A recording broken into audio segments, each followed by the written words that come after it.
All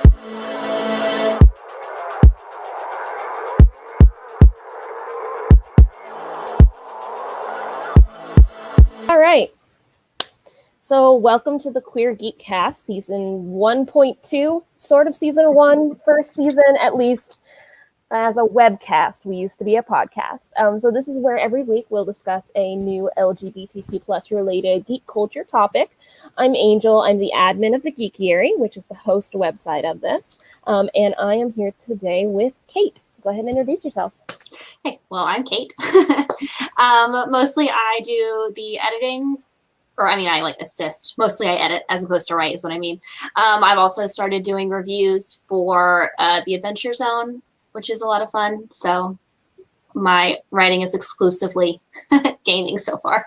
Which is perfect, because that is our Yes. topic today. We were talking about LGBTQ plus representation in gaming. But before we get into that, I want to go with my lovely disclaimer.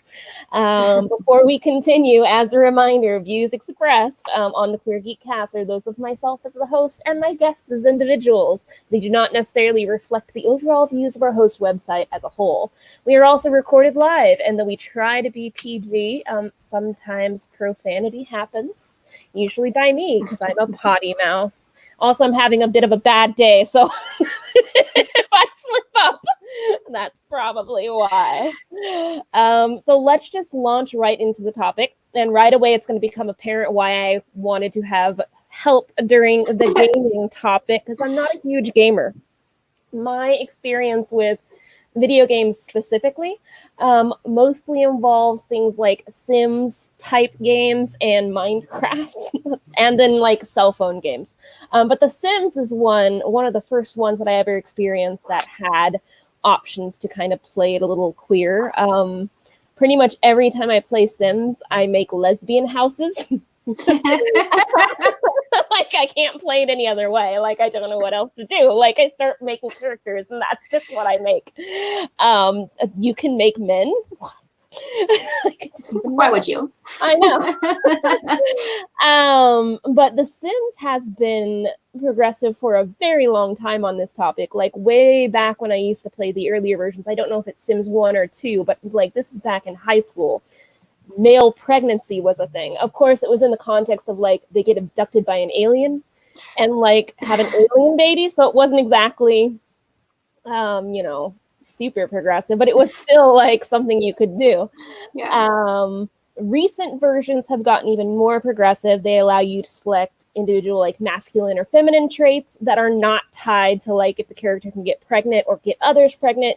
They can pee standing up, all sorts of things. You can kind of mix and match and make your own character however you see them. But that's about the extent of my experience in this. I have heard that there's a lot more progress in this specific field lately in games. Can you tell me about that? I can try. So my gaming experience is mostly in RPGs. The first real video game I ever played was Dragon Age. Like my husband handed it to me. He was like, "You can romance people in this. I think you'll like it." And then the rest is history. So, but yeah, even comparing. So the first Dragon Age game came out in 2009, and the most recent one was in 2014. And even just in that what's math? 6 years or whatever, it changed a lot. Like the first game, there were like 2 straight romance options and 2 like bisexual romance options. And then in the third game, you have all of the options. There's not a lot of choices for gender identities. It's just you're a man or a woman and that's it. And that plays into what romances you can unlock. So my knowledge is kind of limited in like a slightly different direction. I've recently started getting involved in tabletop gaming, tabletop role-playing games like Dungeons and Dragons. I've been playing that with one for about a year, and I'm in another group. I've been for about 6 months, and we actually stream a couple times a month on Twitch, which is a lot of fun. But I feel like that is more inclusive. Like, it's not always, it doesn't have a bad reputation, but my personal experience has always been playing just with friends. And both of my groups are like predominantly queer, not exclusively, but predominantly. I think my home game, there's 7 players and 5 of us are bisexual women. So, yeah. Yeah, you know, I've experienced that too when it comes to tabletop gaming. Like, groups of queer people like cluster together to play these games. I don't know how that keeps happening, but I have played a lot more like open world, like kind of tabletop games, like Dungeons and Dragons. And I played like a Star Wars like RPG where like the GM creates a story, so it's not like a tabletop game where you're led around by like a pre-written story. Yeah, and when it comes to that, like, you can do anything you want, and it's a lot more free. And it's, looking back, one of my old Dungeons and Dragons groups that I played with a year ago, there was a couple I played with, and I'm going to be gendering them in retrospect because that's kind of part of the story. The man in the relationship at the time always role played as a woman in game, and the woman in the relationship at the time always played as man in the game, and now both of them are trans. And I always look back at that like, that's really interesting. That was a way for them to kind of express themselves. And I'm sorry if retrospective, like, dead gendering, I'm not sure, but you know, like, it's important to the context of that story, so I apologize. And also in these games, tabletop games, and specifically, you can flirt with the same gender, and it's kind of ha-ha funny, but at the same time it's like, oh, this is kind of interesting. I kind of like, you know, flirting with the same gender. That's a very interesting thing that happens. It's freeing. It's especially when you're able to find like a group of people that you know and that you feel comfortable with. One of my friends, she and I have both talked about like our own gender identities and like how we like interact with being female, and like, are we female and all that. And her current character right now is agender, uses they them pronouns. And so she still uses, you know, she, her in real life, but I wouldn't be surprised if later she's like, you know, through exploring this, it's comfortable for me. It is very interesting. Like my first character was just like a little lesbian gnome, which is a little different. I was like, oh, this is good. I like this. This is fun. Yeah, God, looking back at like when I was a teenager, I can't remember if I ever did that in any of my D&D groups, but I would not be surprised if I did and played it off for laughs at the time. And now suddenly it's like, hey, look at me now. Yeah. Oh, how weird. What a coincidence. I'm wondering, like, okay, so that's tabletop gaming. Video gaming, there's a lot less of a chance, except for in Sims, where it's basically you can make anything you want. But in like more narrative-driven stories, like I remember, I think it was either 1 or 2 years ago, and I can't remember the name of the game, but Soldier 76 was revealed. Yeah. Is that Overwatch? I think it's Overwatch. Oh, no. Yeah, and that caused like drama as far as the eye can see. Like, video game conventions, people were upset, but then there was the other side where it's like, finally we have representation in video games. So I feel like that's probably not the first, but that one's fairly recent and has kind of set off this theme of like introducing canon queer characters. I'm wondering how the video game like community is shifting with these changes and with this becoming more common. Like, what do you see? Yeah. Well, I actively avoid the people who get mad. Yeah, that makes sense. About it. So I don't know about the community as a whole. I do remember that backlash. I haven't played it yet. It's on my list. But The Last of Us has Ellie. In the trailer for the sequel that's coming out next year, she has a girlfriend, or she kisses a woman or something, like another girl. And I remember people, it was either they were so mad about it or they were like, this is amazing and I love it. I feel like those are the only two like reactions, because people who don't care, I guess, just aren't going to be like, oh, this happened tonight. Don't care about it. Yeah. And like, it's interesting seeing people get so upset. I feel like, and again, this is from an outsider's point of view, because I'm not huge in the gaming community. I've got my 2 games, Sims and Minecraft. Like, but as an outside observer, I feel like the backlash for Soldier 76 was a bit more than Ellie. And there's a few different things I'm wondering about. I'm wondering if it's because Overwatch is a bigger game. I'm not sure. If it's a man and that makes male gamers uncomfortable, or if it's because it was first, like maybe a combination of all 3, but the backlash for that was huge. It was. I never got into Overwatch. I do remember people being really mad about it, but I feel like people do get more angry about gay men than they do about lesbians. Yeah. And I feel like that's pervasive across all media. Like, it is. Like, queer women are safer. And then a queer man, like, I don't know, they view it as threatening. So maybe that's why that had a bigger backlash. But there's definitely backlash for Ellie, like, because of course. Yeah.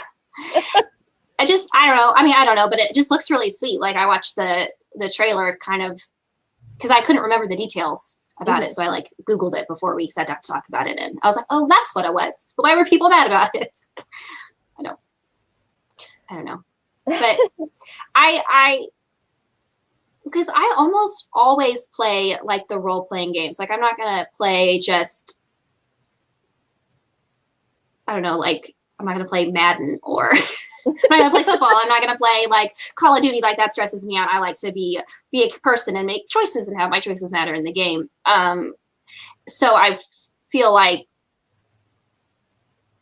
those games have always been a little bit more, had a little bit more options, a little bit more representation, than like somebody trying to play Modern Warfare or whatever. I wonder if you can queer up those games though. The soldiers shooting at each other from across the field. Just throw a little Romeo and Juliet in there. Romeo and Mercutio. Yes. Yes, I think we can. I think we should.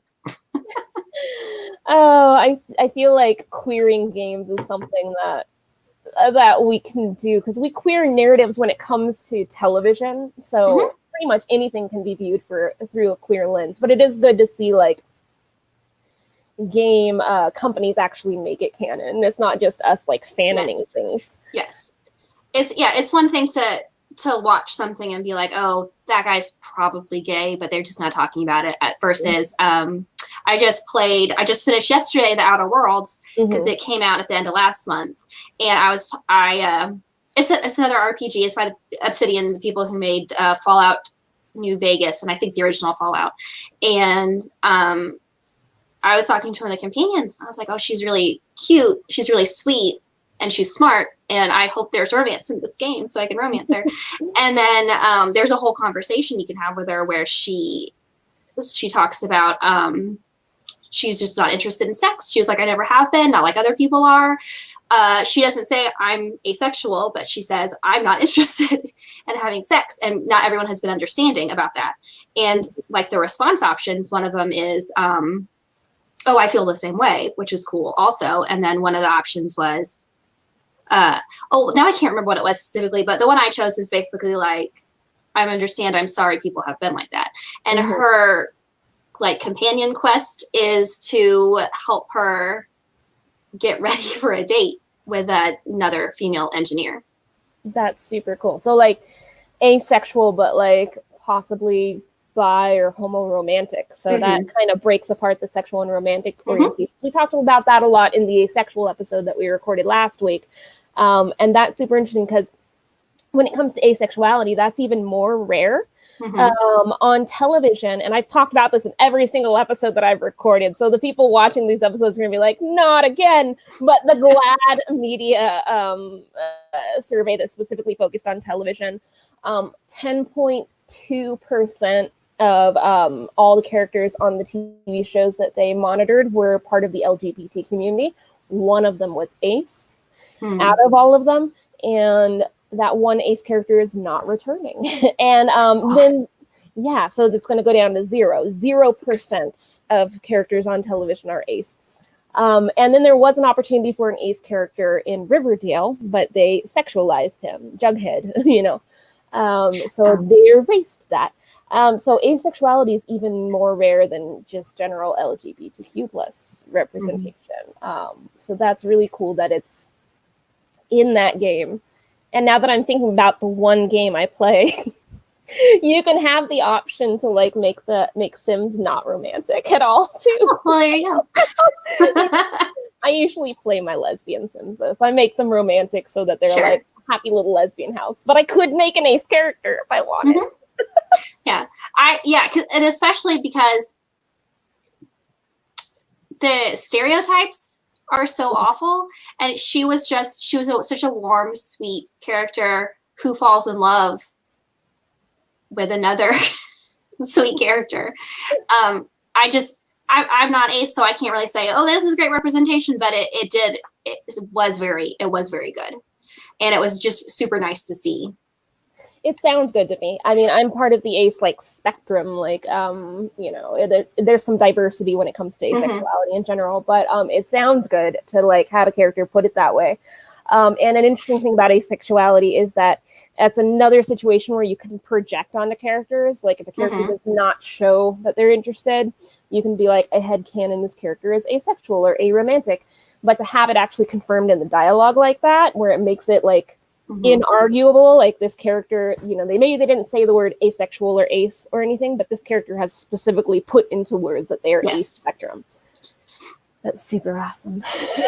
Yeah, because at first I was like, I was texting one of my friends. I was like, I think Pravati might be ace, and she was like, okay. And I was like, no, she definitely is. And she was like, okay, awesome. She was at work. She was like, stop texting me. You don't understand. This is super cool. Yeah. Oh man. Oh, what other games have there been recently? Well, okay, I want to go back to Overwatch because I think that's interesting that has a queer character in it. Let me just double check. I want to make sure that Soldier 76 is an Overwatch so that I don't go on this tangent and I'm wrong. Soldier 76. Overwatch, yes. Okay, good. So Overwatch has been kind of in hot water recently because of Blizzard.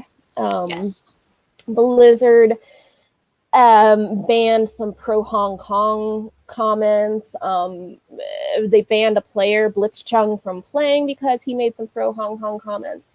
And when it comes to exporting media to China, whether it's movies, television shows, video games, it's censored. And I'm wondering what the reaction to Soldier 76 was when it got exported to China. Because, I mean, Overwatch is huge there.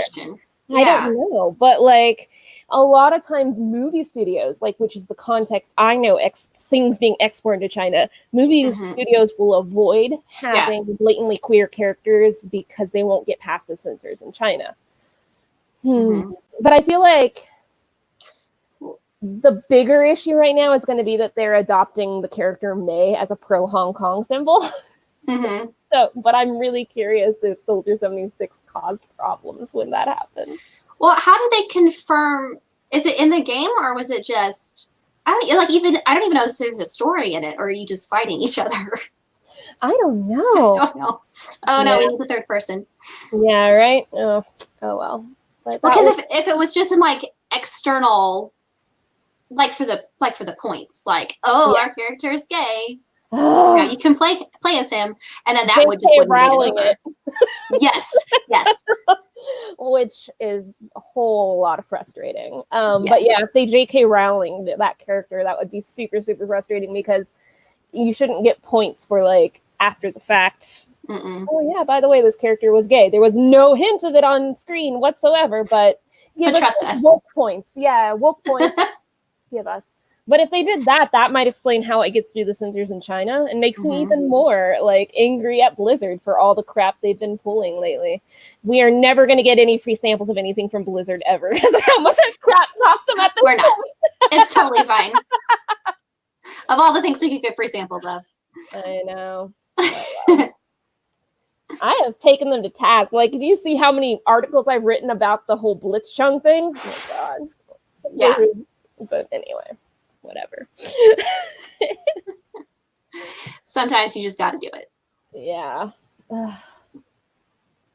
What other games? I don't play enough to have other examples. Well, I also can't really come off the top of my head. I can't really come up with any other games that have been, well, and I've been thinking about this for like a week, but I can't think of any other video games where it just, well, except for like Dragon Age Mass Effect, because that's like my strongest background in video games, because I came from BioWare. They have free samples, please. No. We haven't crap talked to you. Please. I love you. I'm about to say nice things. Send me Dragon Age 4. They have in the Mass Effect series, which is the science fiction one. There's a male character who can be in all three games, and in the first one, he's a romance option only for a female character. But then in the third game, he's an option for both.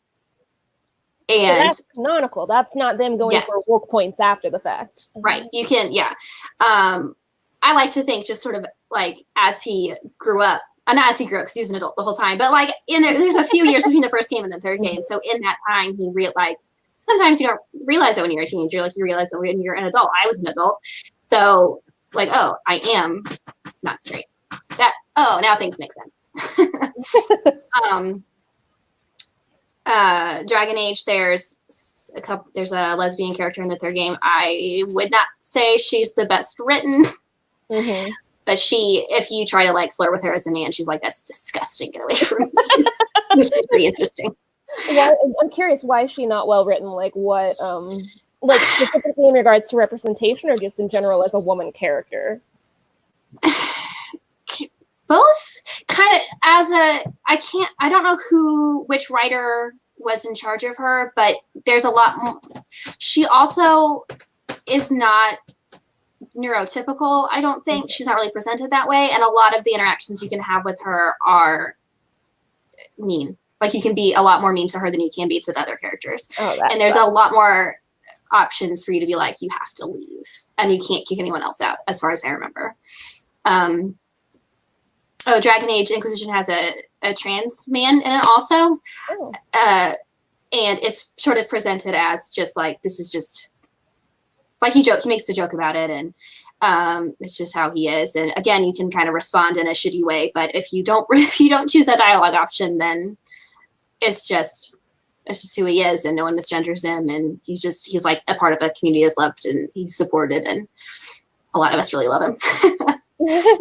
That's really interesting. So it sounds like Dragon Age specifically is fairly progressive, because that was 2 or 3 characters you mentioned. 2, I think, right? Yeah. Yeah.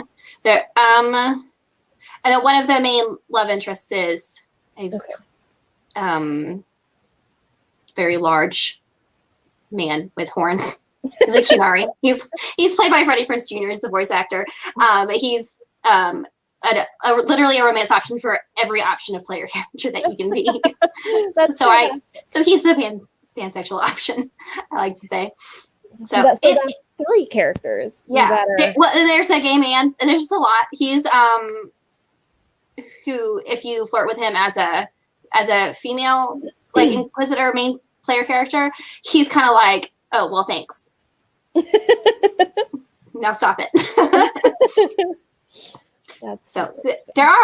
There's a lot of options, especially in that game. There's different identities, and it's better than the other ones. In the second Dragon Age game, all of the companions that are, I think all of the ones that are romanceable, you can romance either as a male character or as a female character. Which some people are like, oh, they're just like player sexual, like they don't have an identity, that's just a mechanic of the game. But I know for a fact that hanging out with 5 bisexuals, that just happens. Sometimes you just all are. That does remind me of kind of the games I'm talking about, though, that you can choose, like Sims, where it's player sexual. Like you can play that game heterosexually if you wanted, but I don't. Yeah. But it's interesting talking about how many options there are in Dragon Age, and it sucks that one character, was mostly negative reactions. And, I'm not going to dismiss that sucks, because it sounds like it's the only actual lesbian character, right? And everything else is kind of player sexual. But when you have a huge, like, pool of characters, having one character maybe not be so good is not as big a deal as Yeah, if for you sure. have only one character total and that character sucks. So again, I am going to respect the criticism of it because it's the one lesbian character. So for lesbians out there, it's like you got one choice, and it sucks. So this episode ends really abruptly, and it's really short, and you're probably wondering what the hell. So let me kind of explain what happened. First and foremost, this episode was supposed to have 2 guests. One of them unfortunately had to cancel last minute, so we had to skip all of her bullet points. So we kind of knew going in that we had some topics that were not going to be as fleshed out without her. But we were going to just keep trying and see how far we can get. And then, unfortunately, we had a technical problem about 20-something-ish minutes into the episode. We were going to try to bring it back up, but we kind of realized we had gone to all the bullet points that her and I had planned on talking about, and the only ones left were for the guests that had to cancel. So we decided we were just going to leave it where it was. The technical issue kind of made an endpoint for us, whether we liked it or not.